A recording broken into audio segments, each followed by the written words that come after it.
Good afternoon, guys. Today we have discussed about thrust bearing. In the previous lecture we have discussed about the design of journal bearing, and the thrust bearing is the part of unit 3 also. So in this lecture we have discussed about thrust bearing. First of all, I want to discuss you that what is thrust bearing. The thrust bearing is used to guide or it support the shaft which is subjected to a load along the axis of the shaft. These types of bearings are normally used in the turbines as well as in the propeller shaft. There are two types of thrust bearing. First one is the foot step or pivot bearing, and second one is the collar bearing. In the foot step bearing, the loaded shaft is vertical, always vertical, and the end of the shaft rests within the bearing.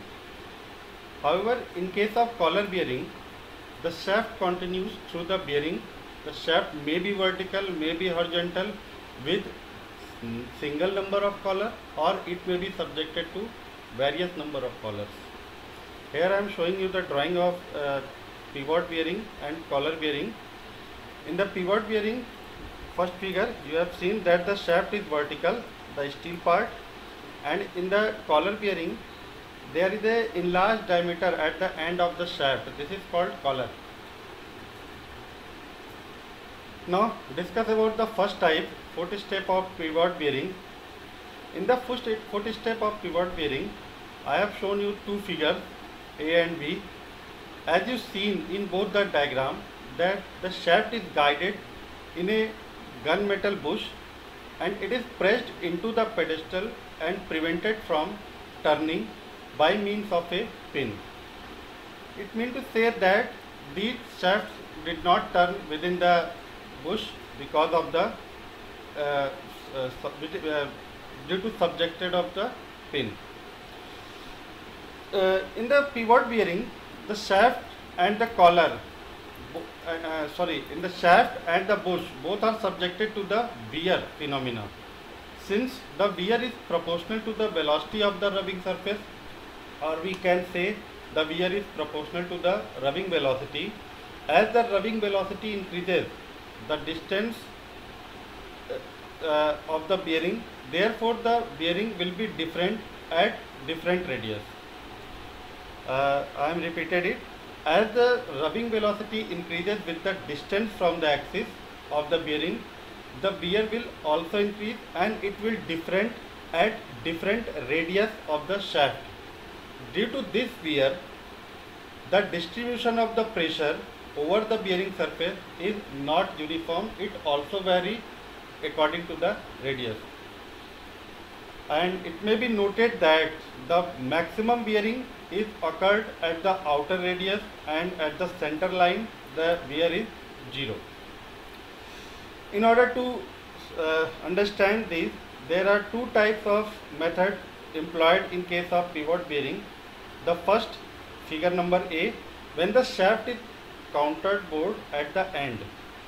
You have seen in the first figure that there is a small counter bore in the shaft at the bottom side, and the second one in diagram B, the shaft is supported on a number of discs.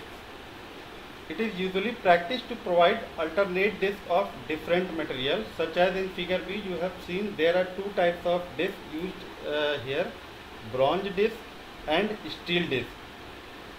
If one disc may fail or seize, then the other disc come into the role, and this failure will be occurred due to the improper lubrication.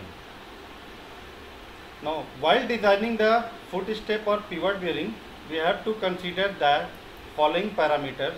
Let us consider W, load transmitted over the bearing surface, capital R, radius of the bearing surface, capital A, cross section area of the bearing surface, small p, bearing pressure per unit area of the bearing surface between rubbing velocity, mu is the coefficient of friction, and n is the speed in RPM. So there are two cases. The first one is when the pressure is uniformly distributed over the bearing area. Then according to the equation of pressure, small p is equal to W upon A, load upon projection area, it is equal to W upon pi R square, capital R square, and the total frictional force capital T is equal to 2 by 3 mu WR, and the total loss calculated due to the friction, loss of power calculated due to the friction is by the formula P is equal to 2 pi nt upon 60. Here we can put the value of total frictional torque and calculate the power in watts. The another case is when the counter bore of the shaft is considered. As you have seen in this diagram, in the first diagram, there is a counter boring. There are two radius, capital R and small r. In this condition, the equation of bearing pressure P is equal to W upon pi capital R square minus small r square. This is the projected area, capital R square minus small r square, and small r is the radius of counter bore. And in this condition, the total frictional torque capital T is equal to 2 by 3 mu W in bracket R cube minus R cube upon R square minus R square. So you have seen that when it is uniformly distributed, then the radius is considered as R. When it is counter bore shaft, then the radius is R cube minus R cube upon R square minus R square. There are some important notes which you have to remember while designing the foot step or pivot type of thrust bearing. First one is that the allowable bearing pressure P for the foot step bearing may be taken as follows. If the rubbing velocity is between the 15 to 60 meter per minute, then the bearing pressure should not be such that P cross V, the product of pressure and velocity, should not be increases to 42, where P is the pressure, bearing pressure, and V is the velocity or rubbing velocity. If the rubbing speed is over than 60 meter per minute, then the pressure should not be exceed to 0.7 Newton per minute square. And for intermittent services, there are different types of services you have assumed in case of bearing design, like continuous service, like 8-hour service, like this intermittent service. The bearing pressure may be taken as 10.5 Newton per mm square. For slow speed, the bearing pressure may be maximum up to 14 Newton per mm square. And for the coefficient of friction in case of thrust bearing or foot step type bearing is taken as 0.015. The another category of the thrust bearing is collar bearing. A collar bearing is a simple multi-collar or single collar bearing and used for horizontal shafts or maybe vertical shaft. Here in this diagram, a horizontal shaft is with multiple collars are shown in the diagram. The collars are maybe either integral part of the shaft or it is rigidly fastened to it. As you seen in the coupling, you have to remember the flange type of coupling. Here the same procedure is used for the collar bearing. The shaft is supported with a collar at the end, either it is fastened or it is the integral part of the shaft, like in the marine bearing, marine coupling. And the other dimensions like outer diameter of the collar is usually taken as 1.4 to 1.8 times of D. D is the diameter of the shaft. Clearance is 1/3 of diameter of the shaft and the thickness is kept 1/6 of diameter of the shaft. In designing the collar bearing, it is assumed that the pressure is uniformly distributed over the bearing surface because the lubrication is not possible in the collar bearing due to the radial direction of the lubrication.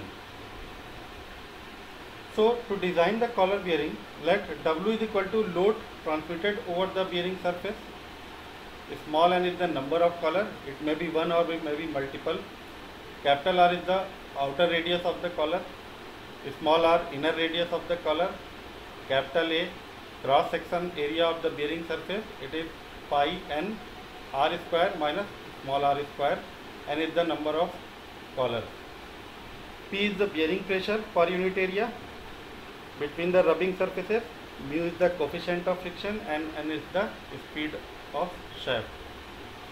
When the pressure is uniformly distributed over the bearing surface, then bearing pressure P is equal to W by A, projected area, and here is the projected area is N pi R square minus R square. Therefore, the bearing pressure P is equal to W upon N multiplied pi R square minus R square. And the total frictional torque capital T is equal to 2 by 3 mu W R cube minus R cube upon R square minus R square. And the power loss, the same equation for as like pivot bearing, P is equal to 2 pi nt upon 60. There are some notes for the collar bearing also. The first one is the coefficient of friction for collar bearing is taken between 0.03 to 0.05, and the bearing pressure for the single collar and water cooled multi-colored bearing may be taken same as for foot step bearing. Therefore, the bearing pressure for collar bearing and for foot step bearing, the same configuration is used for both the type of bearing. So it is complete about the thrust bearing. This is the in unit 3 you will find about the last there is a single topic written as thrust bearing. So and one numerical may be possible is coming from the thrust bearing also. So in the next lecture we will discuss about the numerical problems of general bearing as well as thrust bearing also. Sliding contact, rolling contact and thrust bearing in the next lecture. So I am ending my lecture here. Thank you very much. Thank you.